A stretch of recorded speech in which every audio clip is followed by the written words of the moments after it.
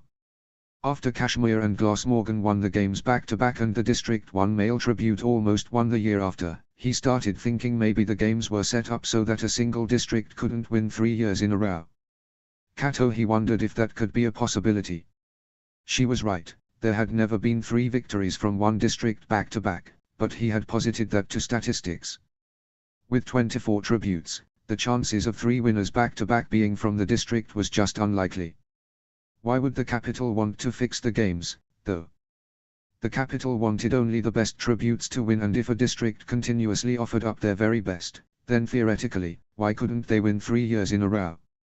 I don't think any of us have been very happy about the state of District 2's record over the past decade, but Felix, he's been taking it really personally. Kato settled even more comfortably into the couch and hung on to her every word. Clove parroted his behavior. She hung her feet over the armchair and put her head against the opposite arm. He wants to reclaim District 2's honor by overcoming this impossibility. So, he'd been stewing in his anger for the last few years until he put that energy into creating a plan. He says he'll be ready by game 74 and then he'll work to prepare 2 other students to volunteer in the Quell and the year after. If it's really fixed, how does he expect to outsmart the capital? They'll just drown him, Kato quipped, not looking awfully impressed. He thinks anything is possible through hard work and quick wit, Clove remarked in return. He was trying to decide between you, Nero, and Dicey for the last round. He thinks placing me in the Quell will surprise people, that they won't see the win coming. Kato shook his head in dismay. I think he's been conning you, Clove. By the time the 76 games come around, I will barely make the cut. Dicey's birth is barely a month before mine and he'll be too old. Yeah, I figured that a lot later on. Fix has really had his eye on you from the get-go, but couldn't be certain it'd work. So, when he saw how fast you had climbed in the rankings, he wanted to see if you could overcome your blind spots. What blind spots? Kato asked, getting peeved very quickly. Clove contemplated how to phrase her next words. He wanted to see how you'd fare in an arena without swords. Kato scoffed, that's all I am to him. Is he fucking serious? I'd use my hands, obviously. Clove nodded, and he figured as much on his own, so he decided to see what would happen if you couldn't use your hands at all. To disable you for weeks, maybe even months. She watched Kato grow lethal. His eyes protruded violently, and he failed to stifle his shaking fists. Clove wasn't sure how comfortable she was being in such close to proximity when he didn't have his sensibilities. Nero told him no. Several times over, actually. He wouldn't listen. Clove began tapping on her kneecaps. We decided to interfere as much as we could, long enough to bring him down. And how did you plan on doing that? Kato's face lost some of its heat, and he seemed to be getting a grip on himself. He softened somewhat, recalling Dicey pulling him from the scene that unfolded. Clove almost laughed. We split up. Nero and I trailed Denton, and Dicey was supposed to be keeping a watch on you just in case we lost him. Except that Fix tricked us. I think he probably saw it coming that we wouldn't allow this go forward, so he decided have Marley go forward with your so-called test instead. Nero and I realized that just in the nick of time. Marley showed up not a minute too late. But Kyler Gunn came around to finish his business. Pretty good timing if you ask me. Kato said, thoughtfully. Yeah, she agreed, really good timing. And you guys were willing to do this all for me. It's not like how you're making it sound, Clove said, defensive and abashed. I am the world's biggest idiot. Clove didn't make any motion to disagree. The door opened and Dicey walked in. When he saw that Kato was awake, he grinned at the blonde. Good, you're up. That's great. I was really worried.